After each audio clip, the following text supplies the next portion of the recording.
पाकिस्तान ने रवा माली साल के शुरू के 3 माह में करंट अकाउंट सरप्लस देखा है। $792 मिलियन का करंट अकाउंट सरप्लस देखा है। रेमिटेंसेज में 31% का इजाफा देखा गया है। एक्सपोर्ट्स में 10% की कमी आई है, मगर वजीर आजम का कहना है कि मईशत अब दुरुस्त सिमत में जा रही है। बाहिर मईशत मोहम्मद सुहेल हमारे साथ मौजूद। मोहम्मद सुहेल साहब, बहुत शुक्रिया। करंट अकाउंट सरप्लस पाकिस्तान के लिए अच्छी खबर, मगर आपको लगता है कि मईशत भी दुरुस्त सिमत में जा रही है? शादिब भाई, ये बहुत कम होता है कि पाकिस्तान में करंट अकाउंट सरप्लस देखा जाए, बट इस दफ़ा जो करंट अकाउंट सरप्लस देखा गया है वो एक यूनिक सिचुएशन की वजह से हुआ है। जिस तरह आपको मालूम है कि जो रेमिटेंसेस हैं पिछले 3 माह में, वो तवक्कुआत के बरक्स बहुत ज़्यादा आई हैं। उसमें बहुत सारी थ्योरीज पेश की जा रही हैं। एक थ्योरी ये भी है कि चूंकि इंटरनेशनल फ्लाइट्स कम हो गई है, लोगों का आना जाना कम है, मनी चेंजर का आना जाना कम है, तो एक एबनॉर्मल इंक्रीज देखा गया है रेमिटेंसेस में। तो मेन रीज़न जो है वो रेमिटेंस इंक्रीज का है। और एक रीज़न कुछ ये भी है कि चूंकि ग्लोबल कमोडिटी प्राइसेस गिर गई थी, जिसकी वजह से इंपोर्ट कम हुई है। बज़ाहिर ये लगता नहीं है कि ये बहुत अरसे सस्टेनेबल रहे।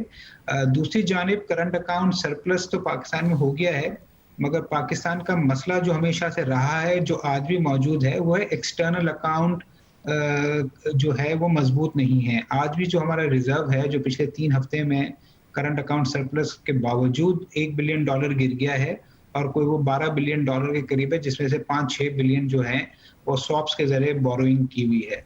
तो कुछ इकोनॉमी में, कुछ एक्सटर्नल अकाउंट में बेहतरी ज़रूर है।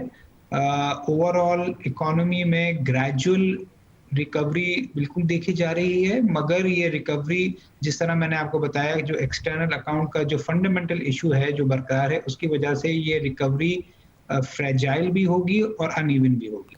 मतलब अगर रुपए की कदर में भी मुसलसल बेहतरी आ रही है, इस कदर में इस्तेहकाम देखा जाएगा, या ये भी आप समझते हैं कि आर्जी है? एक अनसर्टेनिटी है आईएमएफ के लोन के सिलसिले में, चूंकि पहले ये बात हो रही थी कि शायद अक्टूबर से ये लोन रिज्यूम हो जाए, बट अब खबरें हैं कि शायद ये थोड़ा डिले है। तो आईएमएफ का लोन एक बहुत बड़ा फैक्टर होगा पाकिस्तान की इकोनॉमी का सिमत के लिए, चाहे वो करेंसी है, इंटरेस्ट रेट है।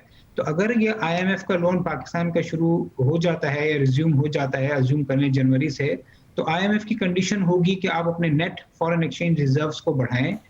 वो नहीं एक्सपेक्ट कर सकता कि रिजर्व को गिराया जाए जिस तरह पिछले 3 हफ्ते में हुआ। तो अगर रिजर्व पोजीशन को स्ट्रॉन्ग करनी पड़ेगी, तो मुझे लगता है कि शायद ये रुपी जो स्ट्रॉन्ग हो रहा है वो टेम्पररी हो और इवेंचुअली एक पुराने लेवल की तरफ जाए।